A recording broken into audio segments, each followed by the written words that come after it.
Magandang araw ng mga puso! Woo! Anyway, salamat sa aking mister dahil sa ilang araw ko nang nagpaparinig na baka naman ibili ako ng chocolate ay naibili nga rin ako ng sapilitan.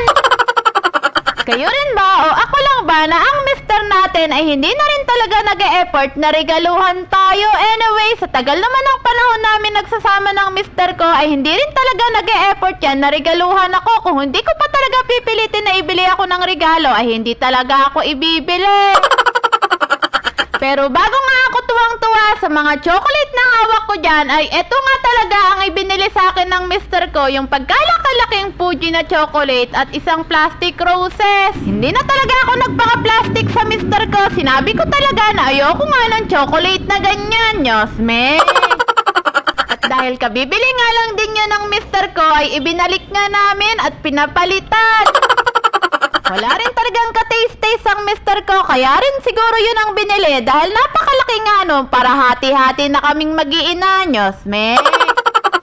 Anyways, dito nga yan binili ng mister ko sa Silang Bayan, malapit sa Guevara at malapit nga sa paradahan ng mga tricycle. Napakarami nga bumibili ng mga time na yan at napakarami nga binibentang mga chocolate dito. Iba't ibang klaseng mga chocolate dito at hindi mo nga talaga alam kung ano nga ang pipiliin mo dito sa dami ng klase ng mga binibenta. Wow! Bali, 4 na dark chocolate nga at isang Cadbury ang ipinalit ko dun sa biniling chocolate ng mister ko. Bali, yung 4 na dark chocolate nga ay may pagbibigyan ako at yung Cadbury nga lang din ang sa akin doon. Marami talaga akong gustong bigyan ng chocolate na mga malalapit na kaibigan, kaso nga limited nga lang din ang budget ko. Sa totoo lang, marami talaga akong gustong bigyan ng chocolate, yung mga kaibigan ko, yung mga taong malalapit sa akin, kaso dahil wala naman tayong maraming pambili ay ilan na nga lang ang mabibigyan ko. Kahapon nga ay hindi ko na nga naabutang bukas to, kaya pulburon na nga lang yung nabili ko sa mga teacher ng mga anak ko. Baling 5 pack